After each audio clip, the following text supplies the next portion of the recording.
For Sunday, February 14th, you found the Georgia Gang. And topping our agenda this morning in the State House, pastors are protected. In DeKalb County, Lee May will leave at the end of the year. And for the Republicans, they're being trumped. Some of the stories up for grabs on the Georgia Gang.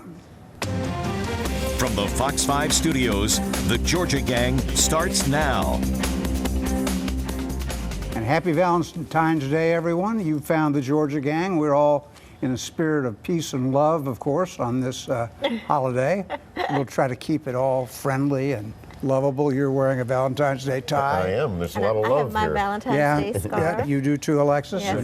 And, I I don't have one, so that's the way it is. Well, we're going to begin at the state capitol, where on Thursday, the State House passed Speaker Ralston's bill called the Pastor Protection Act. And it's one of 7 or 8 religious liberty bills in the state legislature. This one, however, because it had the imprimatur of the Speaker, passed unanimously, Phil, and you've pointed us to this for several weeks. Well, that's right. And as you point out, there's several of these bills. It's an added layer of protection for those who believe, for example, in traditional marriage, and their First Amendment rights are given an added protection. Of course, others are arguing, as we know, that these protections ought to go to more private sources. For example, a pastor also runs a business where they do weddings and do wedding business. Can he be protected there? So that another bill would offer protections for, say, again, traditional marriage advocates. Why do I think that this is the only one that's going to pass? Because it is. That's What do my you think? opinion. That's my sense. And the others are just too hot to handle. That's right. Plus, it was sort of a preemptive strike to prevent the others from coming forward.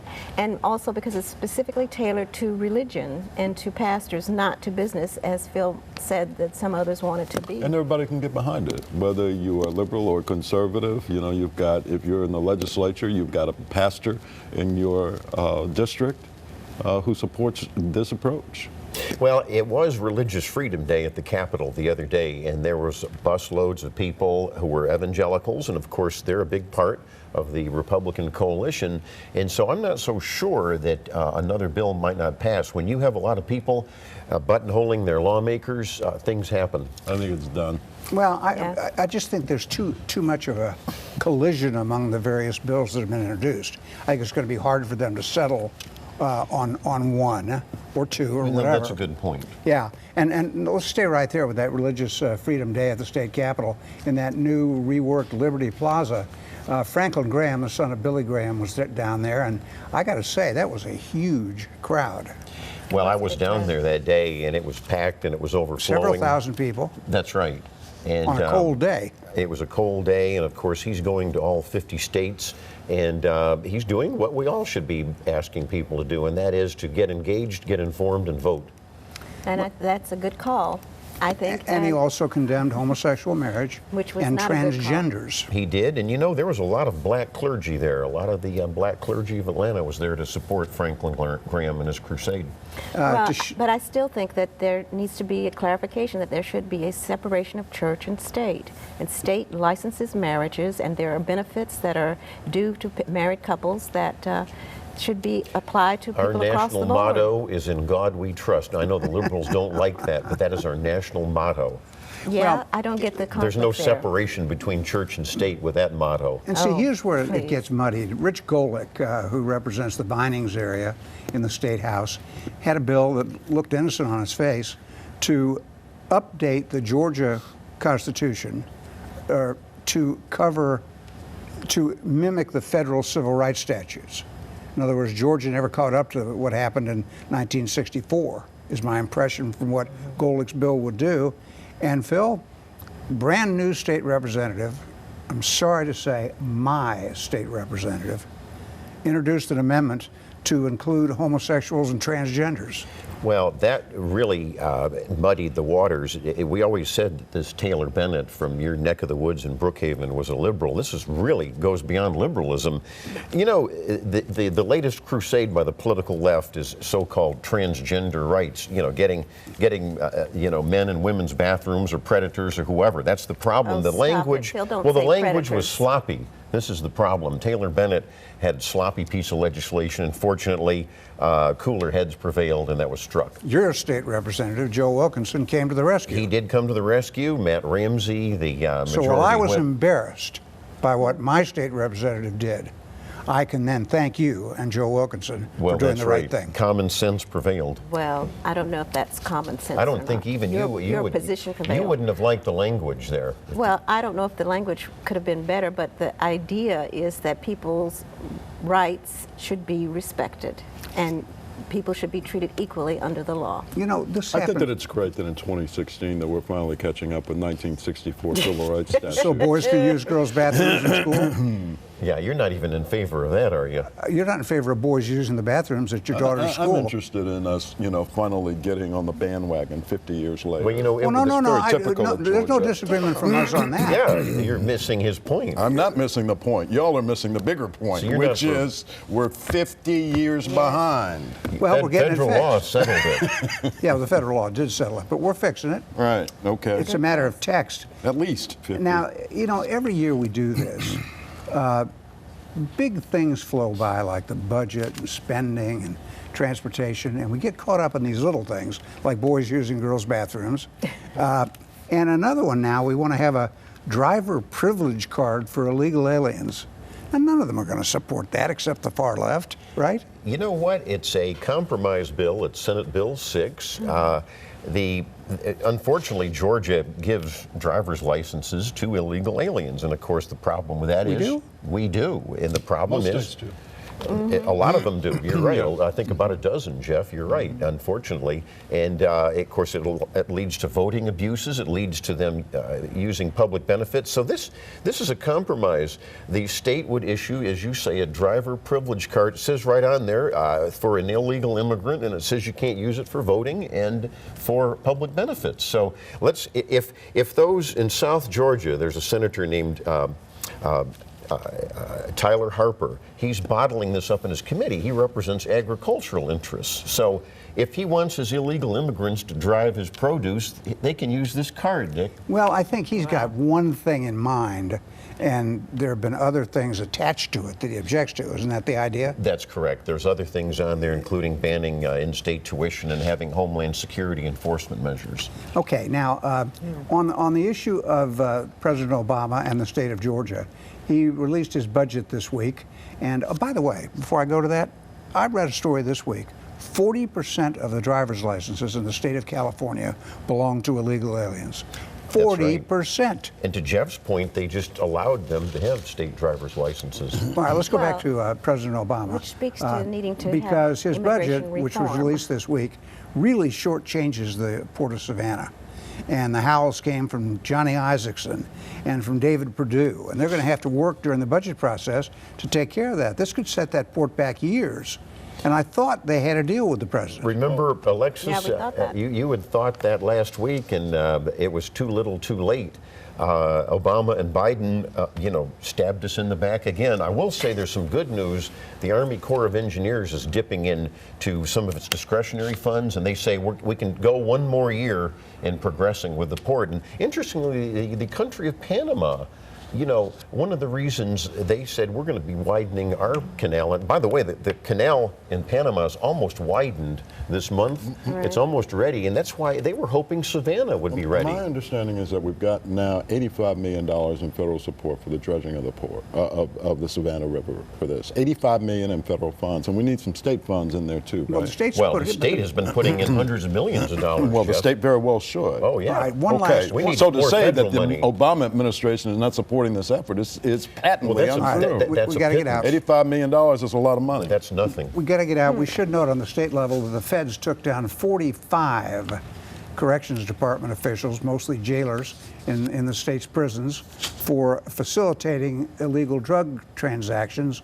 among inmates. That was quite a sight to see 45 people in uniform arrested and hauled off. There were 9 different prisons. 9 across different the state. prisons. Wow. It's a amazing? real scandal. It is It a is and the cell phone use is still a huge problem, and that was part of it. All right, we got to get out. When we come back, we'll turn more to local affairs. We'll see what Kasim Reed wants to do about transportation, and the surprising news after we taped last week that Lee May will not seek re-election. Stay with us. Have a question or comment for the Georgia Gang? Visit their website at fox5atlanta.com.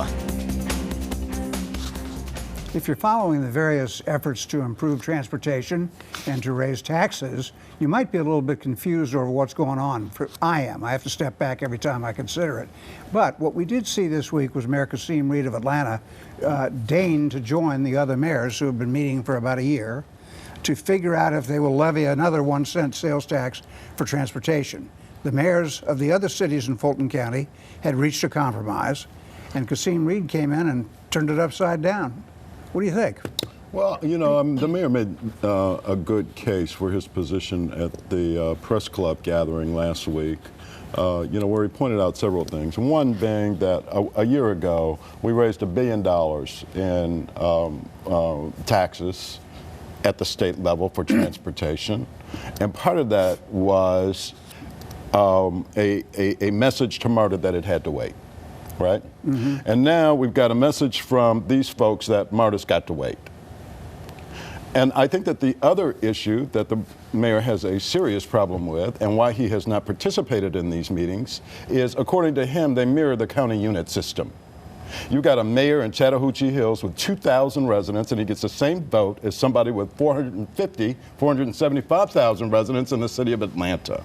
Well, and why would you participate in a stacked system like that? They talked about doing the money proportionally according to population. No, I'm not talking about the money. I'm talking about the vote. I'm talking about the vote among the mayors on whether or not they're going to do 50, 75, 25, or whatever it comes out That's to. in the state law that you supported, but it's though. Time. That's the way it was regulated. It's time for us to give MARTA what it deserves so that it can expand.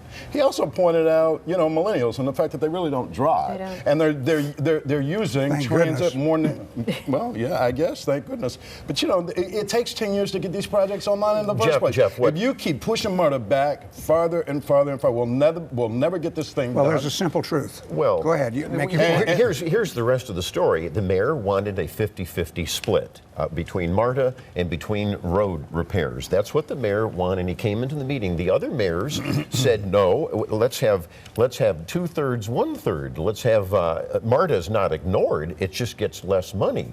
Now there's got to be a compromise here, and this is the first time ever that Kasim Reed has ever come to a meeting. The compromise is 50-50.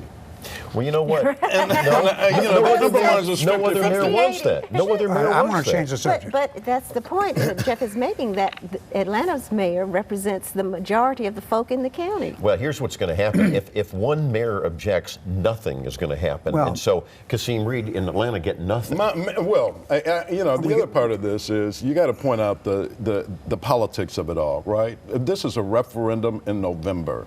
That's what they're trying and to we're say. talking about the people of the city of Atlanta who represent 47% of the county going in November, right? Not in a Republican primary like in 2012, but in November when there's a presidential election to decide how much MARTA's going to get. And so if the mayor opposes this thing, and he will if it's not 50-50, they're not going to get the 50, Phil. Well, and that's what they all need to understand. I want to get off this. You're ignoring the rest of Fulton County. And I want to get off this for a real simple reason. This has got to be in Fulton and DeKalb. DeKalb County has already said we don't want any part of this because they're asking for their own 1-cent sales tax. So this isn't going to happen because of DeKalb. They're looking at 17. They want to kick it in 17. DeKalb wants to participate. They want a rail line to Stonecrest Mall. Right. Well, Yeah. it's not going to happen with DeKalb. I think the mayor may compromise, Mayor Reed. I think If you want to do MARTA, folks, you cannot continue to have the residents of 2 counties supporting the whole system. I agree wholeheartedly You're not with that. gonna- And we you're not saw gonna a get bill anything done. We saw a bill last week Right. for From Gwinnett to Gwinnett get in there, and I agree with you wholeheartedly. Yeah. For too long, it's been on the shoulders of the citizens of Fulton and DeKalb County, along with Grady Memorial Hospital, now Clayton while this a little bit. entire region has benefited from both of them. All right, let's Right. get out. I'm going to jump ahead. Let's stay in DeKalb for a minute.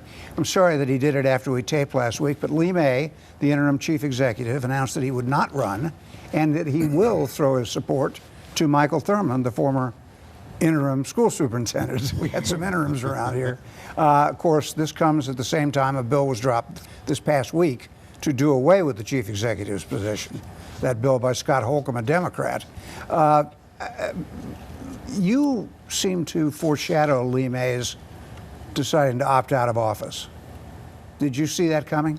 You know, I just think that Lee got a little tired of it all. I took his statement at face value, that he was tired and his family was tired of being on the front pages of the newspaper. I mean, this is grueling work. It gets very personal and it can be very emotional. And I think he was just tired of it. And he sees that there's an opportunity for change, an opportunity. And so I salute his decision. I think that it was a very courageous thing for him to do. He is a minister. Exactly right. He is a minister. He wants to go and pursue ministry and sees an opportunity for somebody else to step forward and really, help stabilize the cab government. So now we have Michael Thurmond and Connie Stokes. Well, we don't have Michael Thurmond yet. Well, we will. think that Michael Thurmond will get in the race, and we would encourage him to do so. Right, too quick. Could I just put in Sure. the one thing that is the issue is the structure there, and that's what's been the problem for everybody. Yeah, and we hope we can get that changed. Right. All right, two quick notes while we stay local. Arthur Blank, the owner of the Falcons and the new soccer team, announced this week he had prostate cancer. He's going to go the surgical route on that. Also, a fascinating note from Liberty Media, the owners of the Braves. The Braves lost $62 million from 2012 to 3/4 of 2015.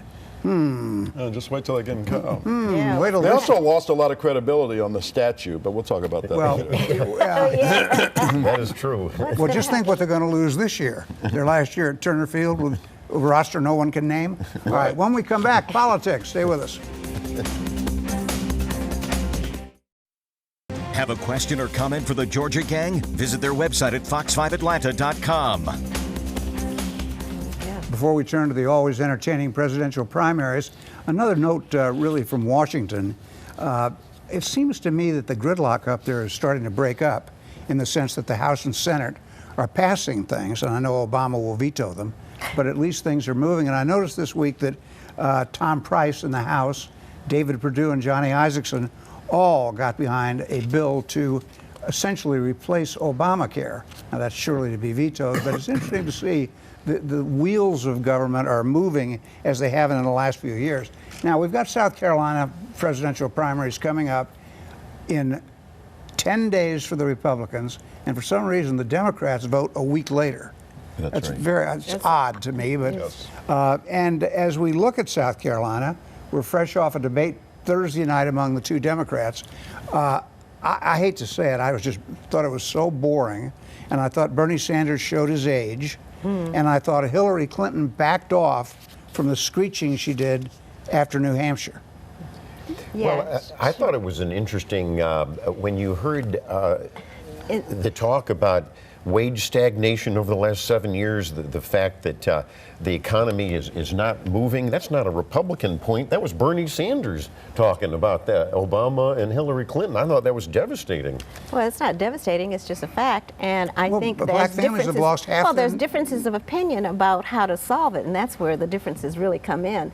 But I also think it was, I believe that David Axelrod, who was a key advisor to President Obama when he was running, tweeted out in the first hour was so boring because they were in violent agreement, because they were so close together on what they Well, saw I guess as the issues. political question is this: can Bernie Sanders, fresh off a win in New Hampshire, can he attract minority voters in South Carolina and the answer, across the in South? large part, is no. And so, I mean, New Hampshire is no harbinger for South Carolina at all, because Right. there you have Of a course. very racially diverse state, unlike New Hampshire. New Hampshire, of course, is also right next door to Bernie Sanders' home state, and so he was going to get a was a tremendous New amount of England support. homeboy. That's right. He's a New England homeboy, and so they were going to give him a lot of love. But I mean, this is what we saw there. I think was a lot of pandering to African American voters. She's up, I don't know, 20, 30 points in South Carolina. He is Right. not going to significantly narrow that lead. I will say this: among young folks, Yeah, that's the issue. and it doesn't matter if it's young women who are moving away from Hillary Clinton or young black people. When it comes to millennials, they are heavily supporting the old guy. And maybe that doesn't make a lot of sense, but they just don't seem to have a lot of Free trust and stuff. They confidence want free in. college. They want everything free. They don't They don't understand see the it. value of a dollar. No, I think there are a lot of the same strain that's in the Republican Party. They don't want the establishment to continue. Well, they I think want to Alexis, shake that's a things good up. point. Anger on the left, depth and anger you're on the looking right. at 1992 when Bill Clinton entered office, and they were kids. Let me give you this scenario. What if Bernie Sanders, in the next week or so, decides to name a very prominent left-wing black celebrity as his vice presidential candidate? Would that change the equation? Say what? What if Bernie Sanders are you thinking named about? a prominent black, Celebrity? yeah, Is like that a what you said? Cory Booker, who's kind of a celebrity? Who, You said a celebrity. I thought you meant Kanye I thought West. that's what I thought. You beat me to that, darn it. I don't care. I think that would be a game changer if he named somebody, a prominent black, as a vice presidential candidate. But Before we isn't turn to Cory the Booker Killer a Mike. Democrat? Hey, before we turn to And not a socialist Democrat? He's not in the progressive wing. I don't know what he would do, but I think it would be a game changer if an African American. we need was to talk named by about the Bernie. Republicans, but I want to make one point about the Democrats debate, which was on PBS, which is government financed. Remember that. Free Taxpayer stuff. financed. Yeah, taxpayer financed. PBS is a government handout. All right, 2 hours of debate on PBS. Judy Woodruff, who started right in this studio, was one of the moderators. Gwen Ifill, the other. 2 hours. Asked not a single question about Hillary Clinton's alleged criminality. Not a single question about the possibility of indictment. Not a single question about the emails and the homebrew server. That's pretty amazing for journalists. What's disgraceful? I don't think so, because they've been asked already. As They're trying journalists, to you ask have an questions- obligation to keep ask asking. the same questions over and over? You know what? There's new information about the points he's making about the server and about the Right. emails. And besides, it's not a handout. It's a public service that we dearly She's need. under 4 different PBS. investigations now, including the Clinton Foundation. PBS is government supported, taxpayer supported, and it is selling advertisements in direct competition with private enterprise, which we represent right here. That's a long-standing bone of contention with me. We got to get out. We can talk about the Republicans next week. Primaries a week from Tuesday. And when we return, winners and losers. Time now for the week's winners and losers. And Phil, I'm coming to you first, but Opinion Savvy, which is a division of your operation, has been polling South Carolina. Well, actually, they're separate now. They separated a year Okay. ago, but they do polling for Insider Advantage and, of course, Fox 5. This was interesting, and especially for all you political junkies out there. Trump is just blowing out the doors in the Palmetto State. According to this poll, this was taken last Thursday. Trump is getting 36% of the vote. Ted Cruz is down at 19%. Marco Rubio at 15%.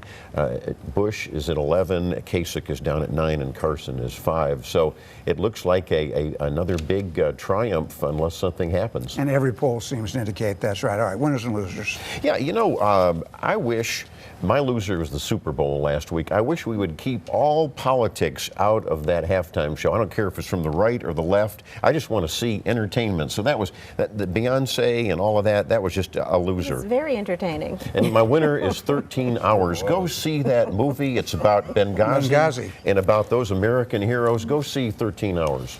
All right, Jeff, you were busy this week with the Hank Aaron statue thing. You said that it was going to stay at the Turner Field area, and then the Aaron family said, no, we don't want to make the decision. The Braves ought to make it. I'm No, confused. the Aaron family didn't say that. The Braves said that it wasn't a done deal after the Atlanta Fulton County Recreation Authority Executive Director, Keisha Lance Bottoms, who is my client, said that it would stay there. She has Mayoga agreements from back in the 90s that shows that it belongs to the citizens of Atlanta and Fulton County. She had covered every base, pardon the pun, with Mike Plant of the Braves, saying that there was going to be this announcement. They had emailed back and forth, and he said, we're okay with it. And he said he wouldn't have any further comment, and then all of a sudden there was further comment. And so they're my losers. Okay. Winner, Lisa Borders, WNBA, that's terrific for her. Another loser, Robert James, apparently accepted a $1,000 contribution within days of an indictment. Sounds a lot like what he was accusing Pearl Ellis of. Oh boy. All right, quickly, Alexis, All right. I'm sorry to say. I want to say John Almond is the new head of Westside Future Fund, the organization that's tending to revitalization of Good the West man. Side near the stadium. And then Philip Luan, I don't know if I'm saying his name correctly, he was the superintendent of schools in Clark County. He's been named the new superintendent in Fulton County, and he was named superintendent of the year for 2015. So congratulations. Yeah, Fulton that County. was another thing that happened after our deadline, I Yeah. think. All right, my winner this week would be the heroic major in the Riverdale Police Department, Lem Barney, who was shot to death by a thug late last week. It just, Heartbreaking. Black Lives Matter, sure they do, but I would say the lives of black law enforcement officers matter even more. We'll see you next week on the Georgia Gang. The opinions expressed in this broadcast are those of the panelists appearing in this program.